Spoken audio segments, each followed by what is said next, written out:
Bonjour et bienvenue dans ce nouvel épisode du Choucroute Garage. Bien souvent dans les conversations, j'entends que le Graal de certains et la condition pour passer au véhicule électrique, c'est de pouvoir faire 1000 km d'une traite et de pouvoir recharger en 10 minutes. C'est bien sûr quelque chose qui n'existe pas aujourd'hui. Mais aussi incroyable que cela puisse paraître, c'est tout à fait possible, et sans avoir recours à de merveilleuses batteries de dans 3 ans qui ne verront jamais le jour, ou à des technologies moteurs fantastiques teasées par le fabricant chinois Tang Techroa Tepay sur AliExpress. En effet, en technologie, le plus simple est bien souvent le meilleur. Et c'est ce que certains constructeurs voudraient bien nous faire oublier.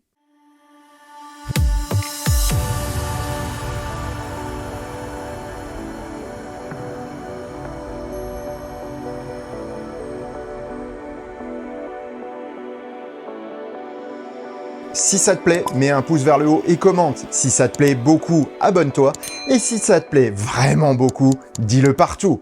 Merci. Je ne sais pas si vous vous rappelez l'épisode que j'avais fait sur l'obsolescence des notions comme les chevaux vapeur ou même l'usage de chiffres comme les kilowattheures dans certaines circonstances. Si vous l'aviez raté, allez le voir, ça pourrait vous aider à comprendre l'épisode du jour. Dans cette ancienne vidéo, je vous expliquais que le nombre de chevaux vapeur n'avait finalement que peu d'importance dans les performances d'une auto. Si cette notion est prédominante dans le monde des voitures thermiques, une autre nomenclature d'unité entre aujourd'hui dans le langage des électromobilistes. Kilowatt, kilowattheure font la part belle aux performances, puissance de recharge ou consommation. Mais est-ce réellement la bonne manière de présenter les choses, ou bien oublions-nous l'essentiel, à savoir l'usage qu'on fait de nos autos? Pour le savoir, nous allons plonger dans le monde merveilleux des politiques commerciales et autres techniques marketing. On va tout de suite s'attaquer avec du gros, du massif et du prestigieux. Pour la refonte de son Taycan, Porsche parvient à une autonomie de 246 miles selon la norme EPA, norme américaine qui est la plus proche de la réalité aujourd'hui. Cela représente 395 km pour la batterie de 93,4 kWh. Sa capacité efficace est de 83,7 kWh. Et vous voyez, on se retrouve déjà là avec plusieurs valeurs en fonction de l'honnêteté intellectuelle de celui qui les dit. Cette capacité de 83,7 kWh efficace permet de calculer une consommation moyenne de 21,2 kWh, selon la norme. Bon, avec les essais qu'on voit ça et là, et même mon essai personnel de la Taycan 4S, on est rarement sous les 24 à 25 kWh, entre 100 et 130 km/h. Porsche annonce une puissance de recharge de 270 kW, voire même de 320 kW pour la version restylée qui arrive. C'est très bien, bravo! Maintenant, prenons le cas le plus favorable. On arrive à une borne de recharge 800 volts permettant 350 kW de puissance maximum, alors que notre batterie est vide, mais à bonne température pour une recharge optimale. Combien de temps faudrait-il théoriquement pour charger de quoi rouler 2 heures? 2 heures représentent 260 km environ à 130. C'est un peu moins que ça parce qu'en moyenne, on est forcément moins vite. Mais bon, on va partir là-dessus. Avec les consommations estimées, il faut donc environ 60 kWh à la louche pour reprendre la route pour 2 heures, soit un arrêt d'une quinzaine de minutes à 270 kW. Je simplifie ici parce qu'on parle d'une recharge dans des conditions très favorables et à un moment où la courbe de charge reste très élevée. Pour les recharges plus poussées, la puissance va baisser en fin de charge, surtout après les 70%. Bon, ben voilà, on a une voiture qui recharge super vite, c'est top, ça va écraser toute la concurrence. En fait, non, pas du tout. Prenons le Tesla Model Y Propulsion. Je sais que les deux autos sont pas comparables en termes de prestige, de puissance, de performance, mais vous allez voir qu'à l'usage, il va y avoir des surprises. Pour pouvoir comparer les deux autos, il faut partir sur les mêmes bases de normes. Le PA est en moyenne 11% moins favorable que le WLTP, car c'est une norme plus proche du monde réel, je vous l'ai dit tout à l'heure. La Tesla Model Y Propulsion de 60 kWh est donnée pour 260 miles d'autonomie, soit 418 km. Du coup, on peut calculer sa consommation avec une capacité utile de 57 kWh. Elle s'établit donc à 13,63 kWh au 100 en moyenne. Mais mes mesures et celles de plusieurs médias, donc Caradisiac par exemple, obtiennent des résultats de 18 à 19 kWh au 100 pour une vitesse comprise entre 125 et 130 km/h. Alors si j'ai choisi ce modèle en particulier, et je parle bien du modèle Y avec les cellules BYD, c'est parce que, comme le Taycan, sa courbe de charge est plate, très plate. Cela signifie que On a une puissance de 170 kW au maximum, mais que cette puissance se maintient pendant très longtemps. Pour parcourir 2 heures à 130 avec un modèle Y propulsion de ce type-là, on devra donc charger 47 kWh. Et on pourra le faire en 16 minutes, soit à peine une minute de plus que le Taycan. Si celui-ci est dans des conditions idéales, c'est-à-dire sur des bornes 800 volts. En effet, pour atteindre sa puissance maximale de charge, le Taycan et son système 800 volts doivent avoir une borne, elle aussi en 800 volts. Sur une 400 volts, la Porsche se traînera à charger beaucoup moins vite que la Tesla, environ 100 kW. La Tesla, elle, peut charger partout à sa puissance maximale, puisque toutes les bornes disposent au moins d'une tension minimale de 400 volts. Prenons maintenant un autre exemple, le Fisker Ocean. Sa puissance de recharge culmine à 200 kW et sa batterie à 107 kWh.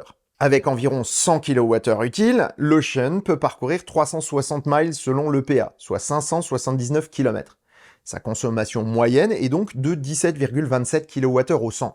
Mais à 130, elle a plutôt été mesurée à 35 kWh au 100. Pour faire 2 heures de route, l'Ocean devra donc charger 91 kWh, soit presque sa capacité totale.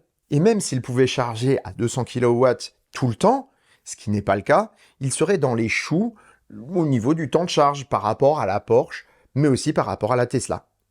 Donc, si on veut pouvoir comparer les véhicules entre eux pour la recharge, ce n'est pas au travers des puissances max en kilowatts qu'il faudrait le faire, mais bien en temps pour une distance donnée. Et ce qui est finalement ce qui importe réellement. Au même titre que la puissance et les performances, l'EPA et le WLTP devraient intégrer dans les tests une vitesse de charge normalisée en kilomètres d'autonomie gagnée par heure. Pour être juste, cette mesure devrait être réalisée pour une recharge de 10 à 80% de la capacité de la batterie sur des bornes adéquates. C'est-à-dire sur une borne 800 volts pour une architecture 800 volts et sur une 400 volts sur une architecture 400 volts. Mais également sur l'architecture 400 volts pour toutes celles qui ont des tensions de service plus élevées, parce que cela permettrait d'afficher des chiffres réalistes. On pourrait avoir alors un classement nettement plus intéressant, parce que nettement plus juste, et permettant de comparer les voitures entre elles et les technologies entre elles, selon les gains qu'elles donnent effectivement aux clients. Imaginons ce que ça pourrait donner. Un modèle Y propulsion chargerait à 1247 km/h de charge au maximum, et à 960 en moyenne sur le 1080. Un Taycan serait à 1273 kWh de charge au maximum, et 1000 en moyenne. Tandis que pour le Fisker, gourmand et à la courbe de charge extrêmement défavorable, le chiffre maximum serait de 1117 km d'autonomie par heure, et la moyenne aux alentours de 500. Tout ceci est bel et beau, mais au final, nous venons de constater une chose, que le moins cher et le plus simple des véhicules que nous avons pris comme exemple est le plus pratique et le plus universel à utiliser. Mais qu'en plus, il ne démérite pas question chiffres, alors qu'il utilise une chimie de batterie la moins chère et la moins dense énergétiquement, la LFP. Son efficacité énergétique ou son rendement global est nettement plus élevé que celui de tous ses concurrents.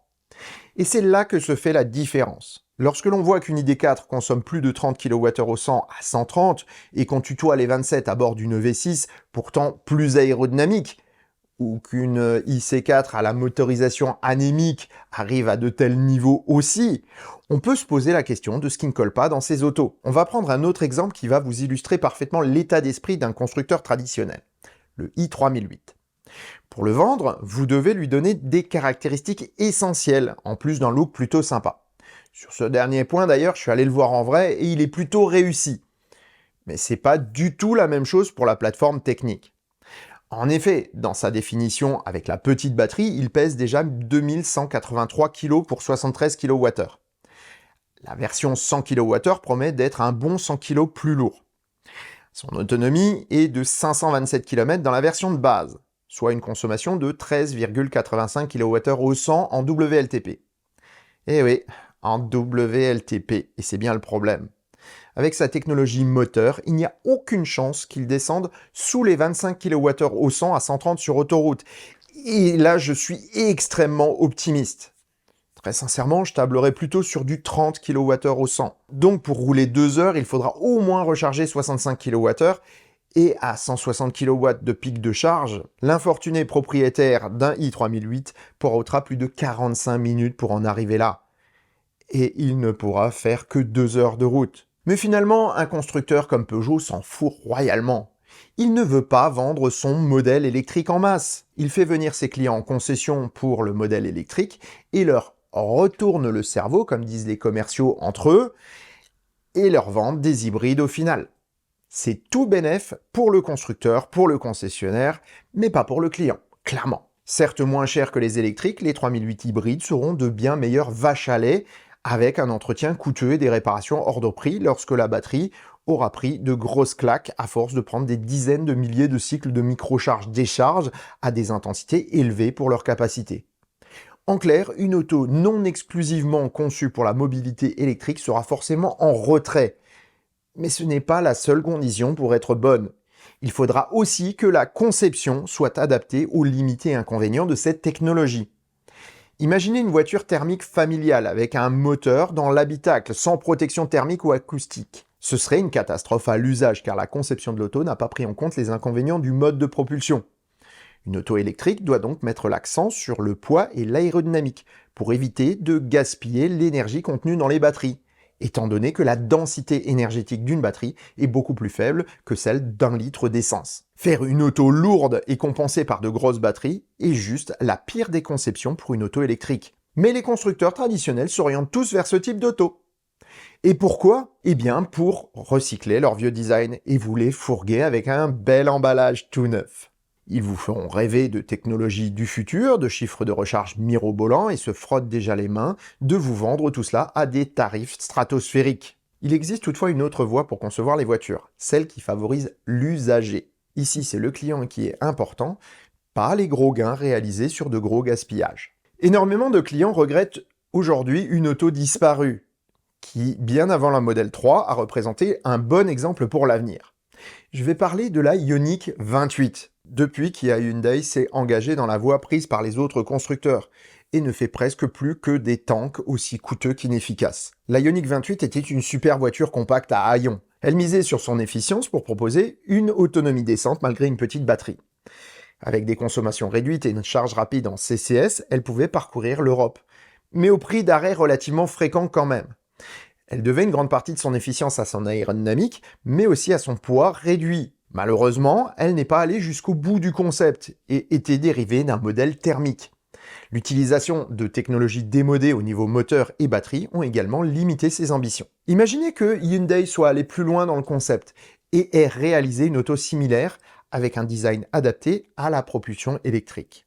Avec une batterie de 45 à 50 kWh, un moteur un peu plus puissant et des performances de charge de 150 à 200 kW max, on aurait vu apparaître une auto adaptée aux habitudes européennes en termes de taille, tout en battant à plat de couture les Tesla Model 3.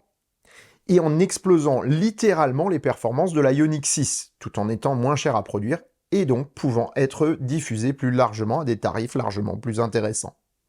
Hyundai avait tout ce qu'il fallait pour concurrencer Tesla, mais a laissé passer le coche. Imaginons ce qu'aurait pu être cette Ioniq améliorée. Premièrement, on va faire une auto qui est extrêmement aérodynamique. Donc la voiture va recevoir des formes qui ne sont plus dictées par l'architecture thermique, mais bien par l'aérodynamique pure. Ici, on a juste à pousser un petit peu la forme de la Ioniq, il n'y a pas grand chose à faire. On sait aujourd'hui qu'un CX de 0,18 est une valeur atteignable pour une auto bien profilée. La Lightyear 0 l'a fait, tout comme bien d'autres. Volkswagen a testé le concept avec la XL1 hybride diesel qui a été vendue à quelques centaines d'exemplaires à des clients fortunés. Et Mercedes a exploré le sujet avec le QXX, qui restera malheureusement un prototype de salon. Toutefois, on sait qu'on peut donner une forme extrêmement aérodynamique à une auto sans pour autant perdre de sa fonctionnalité. Avec une construction simple et des matériaux composites ou de l'aluminium, faire une auto d'un poids limité est tout aussi possible. La Ioniq 28 pesait 1,5 tonne avec des batteries poches, qui ne sont pas réputées pour leur légèreté. En mettant une batterie en cellule prismatique ou cylindrique de 50 ou 60 kWh, on pourrait bien rester dans ce même poids, voire être plus léger. Reste un point sur lequel il faudrait travailler, la motorisation. Un moteur synchrone à aimant permanent est très efficace à bas régime, ce qui explique les bonnes performances de pas mal d'autos en cycle WLTP, mais aussi la catastrophe de leur consommation gargantuesque à vitesse autoroutière. Il faudrait alors avoir recours à des moteurs qui soient efficaces à haut régime. Soit on va prendre des moteurs à réluctance variable ou des moteurs à induction, soit on va mettre des moteurs roues, à aimant permanent. parce que ceux-ci tourneront à plus bas régime et donc resteront efficaces même à haute vitesse. Au final, que ce soit l'une ou l'autre solution, le résultat sera le même. Une auto avec une autonomie extrêmement importante parce qu'elle consomme peu.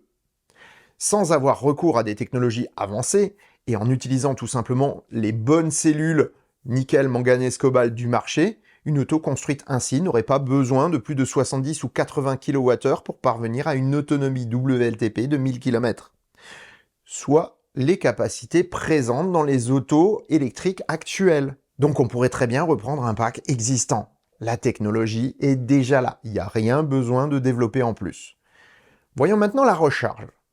En prenant en compte la consommation de 10 kWh au 100, ce qui est parfaitement réalisable avec les valeurs aérodynamiques dont nous avons parlé, pour recharger de quoi faire 260 km, soit 2 heures à 130, nous aurons besoin de 26 kWh. Pour faire une recharge en 10 minutes, nous aurions besoin de 156 kW de puissance moyenne de recharge, et d'une batterie qui l'accepte. On l'a vu, une batterie, par exemple en BYD Blade, conçue comme celle du modèle Y, le permet parfaitement. Nul besoin de développer de technologie non plus. Et en plus, on peut profiter de l'ensemble des bornes de recharge pour les utiliser au mieux, même celles qui sont qu'en 400 volts. Donc toute la technologie existe bel et bien de nos jours.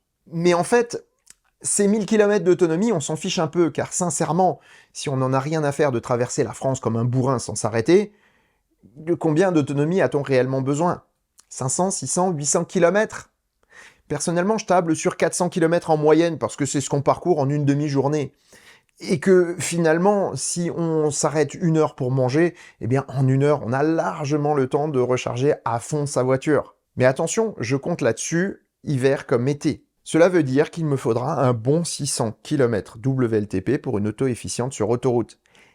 Et largement plus pour un tank SUV qui de toute façon n'atteindra jamais les 400 km d'autonomie sur autoroute avec une batterie de taille normale. Alors, avec une auto efficiente comme je vous l'ai décrite, une batterie de 60 kWh est bien suffisante. Et pour peu qu'elle soit correctement refroidie sous une architecture 800 volts, pourra facilement charger à 250 ou 300 kW.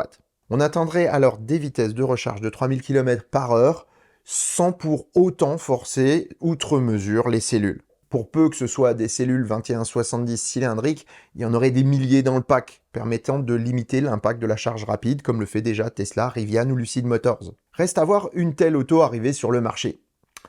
Et ça avait bien failli arriver avec la Lightyear 2, mais ce n'est malheureusement pas allé au bout. C'est vraiment dommage car la Lightyear 0 était vraiment super prometteuse. Depuis le début de cet épisode, je tourne finalement autour du pot, mais il est temps d'aller à la conclusion qui m'est apparue progressivement avec mon expérience de la voiture électrique, mais aussi avec mon expérience de l'industrie automobile traditionnelle.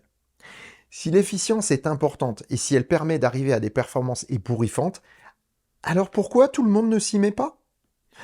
Eh bien parce que ce n'est pas ainsi qu'on gagne beaucoup d'argent en automobile. Tesla en sait quelque chose puisque la marque d'Elon Musk subit en permanence une pression énorme pour ne pas faire trop bouger les lignes, afin que les constructeurs traditionnels, pourvoyeurs des milliards d'euros du lobbying automobile à Bruxelles, puissent continuer à nous vendre à prix d'or des autos surannées, à l'entretien inutile, avec des progrès soigneusement infusés en doses homéopathiques et à l'obsolescence programmée rémunératrice. Pire, ils manipulent les désirs des consommateurs pour leur vendre des produits dont ils n'ont pas réellement besoin. Ils distillent les petites évolutions, non pas quand elles apparaissent, mais le plus lentement possible pour en tirer le meilleur bénéfice. C'est donc du côté des startups qu'il faudrait aller voir, mais même là, ceux qui s'engagent dans une voie raisonnée ne sont pas légion. Ils se comptent sur les doigts d'une seule main, et sans utiliser tous les doigts. Au bout du spectre le plus cher et le plus luxueux se trouve Lucid. La berline R est un véhicule super efficient et charge vite. C'est en revanche aussi une auto très imposante et lourde. À voir si elle aura son pendant en berline abordable un jour. Pour l'instant, ce n'est pas dans les projets du constructeur. Tout ce qu'ils veulent faire, c'est encore un énième SUV. Dans une tranche intermédiaire, on peut parler de la Tesla Model 3, qui est à ce jour la familiale la plus efficiente vendue actuellement. Elle est à mon sens le choix évident dans sa version de base pour avoir le véhicule le plus vertueux du marché actuel. D'autres grosses startups se lancent aussi dans la course et c'est sans surprise que les Chinois s'intéressent aussi à cette approche. La Chery EV Concept table sur une aérodynamique exceptionnelle pour tirer son épingle du jeu. Mais ce n'est qu'un concept pour l'instant. Enfin, il existe une start-up qui a misé tout sur l'efficience, et à tous les niveaux. Aptera. Optimisé au possible, l'auto fait même fi de la complexité administrative. Avec ses 3 roues, ce n'est pas une auto, mais entre dans la catégorie des trikes ou des Can-Am. Et ce choix technique, finalement, débouche sur un avantage stratégique. Les constructeurs de motos européens ou américains n'ont pas l'envergure des constructeurs automobiles, et n'ont pas la puissance financière ou lobbyiste pour imposer des règles qui mettront des bâtons dans les roues d'Aptera, comme pourraient le faire des constructeurs automobiles. La voiture à 1000 km qui se recharge en 10 minutes est donc possible aujourd'hui, sans avoir à développer de nouvelles technologies. Autant les tanks et autres monstres ont la cote, et c'est logique du point de vue de l'ego, du rêve. Mais autant c'est une voie qui n'aide pas vraiment à combattre les gaspillages ou le changement climatique. Avoir un véhicule adapté à ses besoins n'est pourtant pas forcément ennuyeux ou limitant. L'Aptera est une aventure que je vais vivre avec un plaisir que je n'aurais pas eu avec un SUV, même sportif, voire même avec un Cybertruck. Je comprends par contre que ce ne soit pas pour tout le monde. Alors quoi, on baisse les bras en regardant les constructeurs traditionnels creuser leur tombe à grands coups de kilowattheures et de surdoses de batteries inutiles? Au-delà des concept cars, reste-t-il un petit peu de bon sens aux constructeurs automobiles?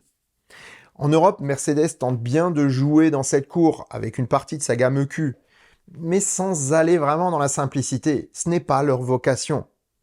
Toutefois, la proposition est intéressante. Eh bien moi je pense que la surprise pourrait bien venir de là où on ne l'attend pas. S'il est bien une nation qui a su proposer des autos au plus proche de l'usage de ses clients à l'époque des voitures thermiques, eh bien c'est le Japon. Leur énorme succès dans la voiture thermique comme dans la moto les a rendus lourds et peu adaptatifs, voire immobilistes et de mauvaise foi.